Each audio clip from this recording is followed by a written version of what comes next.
परम तत्वाय नारायणाय गुरुभ्यो नमः। गणपतये नमः। भं भैरवाय नमः।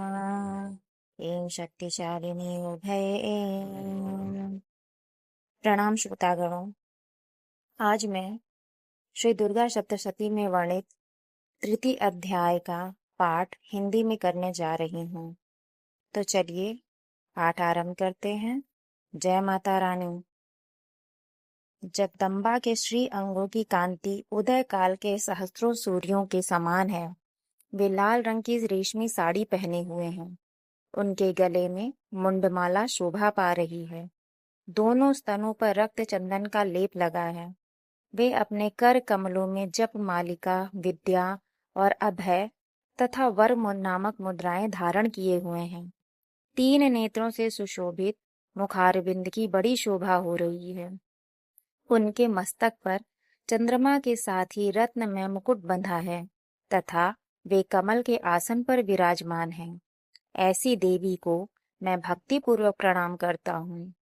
ऋषि कहते हैं, दैत्यों की सेना को इस प्रकार तहस नहस होते देख महादैत्य सेनापति चिक्षुर क्रोध में भरकर अंबिका देवी से युद्ध करने के लिए आगे बढ़ा। वह असुर रणभूमि में देवी के ऊपर इस प्रकार बाणों की वर्षा करने लगा जैसे बादल मेरुगिरी के शिखर पर पानी की धार बरसा रहा हो। तब देवी ने अपने बाणों से उसके बाण समूह को अनायास ही काटकर उसके घोड़ों और सारथी को भी मार डाला। साथ ही उसके धनुष तथा अत्यंत ऊंची ध्वजा को भी तत्काल काट गिराया। धनुष कट जाने पर उसके अंगों को अपने बाणों से बींध डाला। धनुष, रथ, घोड़े और सारथी के नष्ट हो जाने पर वह असुर ढाल और तलवार लेकर देवी की ओर दौड़ा। उसने तीखी धार वाली तलवार से सिंह के मस्तक पर चोट करके देवी की बाईं भुजा में बड़े वेग से प्रहार किया। राजन, देवी की बांह पर पहुंचते ही वह तलवार टूट गई। फिर तो क्रोध से लाल आंखें करके उस राक्षस ने शूल हाथ में लिया और उसे उस महादैत्य ने भगवती भद्रकाली के ऊपर चलाया। वह शूल आकाश से गिरते हुए सूर्यमंडल की भांति अपने तेज से प्रज्वलित हो उठा। उस शूल को अपनी ओर आते देख देवी ने भी शूल का प्रहार किया। उससे राक्षस के शूल के सैकड़ों टुकड़े हो गए। साथ ही महादैत्य चिक्षुर की भी धज्जियां उड़ गईं। वह प्राणों से हाथ धो बैठा। महिषासुर के सेनापति उस महापराक्रमी चिक्षुर के मारे जाने पर देवताओं को पीड़ा देने वाला चामर हाथी पर चढ़कर आया। उसने भी देवी के ऊपर शक्ति का प्रहार किया, किंतु जगदम्बा ने उसे अपने हुंकार से ही आहत एवं निष्प्रभ करके तत्काल पृथ्वी पर गिरा दिया। शक्ति टूटकर गिरी हुई देख चामर को बड़ा क्रोध हुआ। अब उसने शूल चलाया, किंतु देवी ने उसे भी अपने बाणों द्वारा काट डाला। इतने में ही देवी का सिंह उछलकर हाथी के मस्तक पर चढ़ बैठा और उस दैत्य के साथ खूब जोर लगाकर बाह्य युद्ध करने लगा। वे दोनों लड़ते लड़ते हाथी से पृथ्वी पर आ गए और अत्यंत क्रोध में भरकर एक दूसरे पर बड़े भयंकर प्रहार करते हुए लड़ने लगे। तदनंतर सिंह बड़े वेग से आकाश की ओर उछला और उधर से गिरते समय उसने पंजों की मार से चामर का सिर धड़ से अलग कर दिया। इसी प्रकार उदग्र भी शिला और वृक्ष आदि की मार खाकर रणभूमि में देवी के हाथ से मारा गया तथा कराल भी दांतों, मुक्कों और थप्पड़ों की चोट से धराशायी हो गया। क्रोध में भरी हुई देवी ने गदा की चोट से उद्धत का कचूमर निकाल डाला।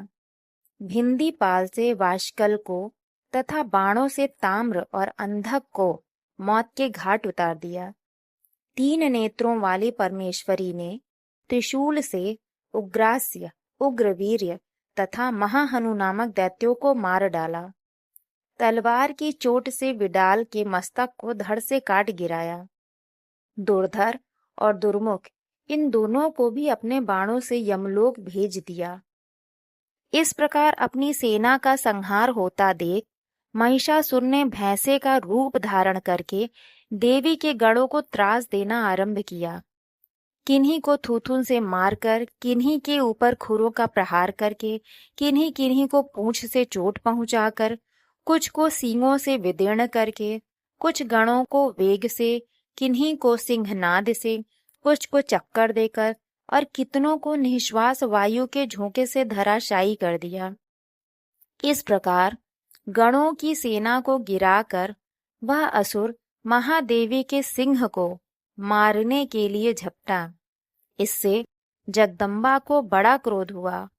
उधर महापराक्रमी महिषासुर भी क्रोध में भरकर धरती को खुरों से खोदने लगा तथा अपने सींगों से ऊंचे ऊंचे पर्वतों को उठाकर फेंकने और गर्जने लगा। उसके वेग से चक्कर देने के कारण पृथ्वी क्षुब्ध होकर फटने लगी। उसकी पूंछ से टकराकर समुद्र सब ओर से धरती को डुबोने लगा। हिलते हुए सींगों के आघात से विदीर्ण होकर बादलों के टुकड़े टुकड़े हो गए। उसके श्वास की प्रचंड वायु के वेग से उड़े हुए सैकड़ों पर्वत आकाश से गिरने लगे। इस प्रकार क्रोध में भरे हुए उस महादैत्य को अपनी ओर आते देख चंडिका ने उसका वध करने के लिए महान क्रोध किया। उन्होंने पाश फेंक कर उस महान असुर को बांध लिया। उस महासंग्राम में बंध जाने पर उसने भैंसे का रूप त्याग दिया और तत्काल सिंह के रूप में वह प्रकट हो गया। उस अवस्था में जगदम्बा ज्यों ही उसका मस्तक काटने के लिए उद्यत हुई, त्यों ही वह खड्गधारी पुरुष के रूप में दिखाई देने लगा। तब देवी ने तुरंत ही बाणों की वर्षा करके ढाल और तलवार के साथ उस पुरुष को भी बींध डाला।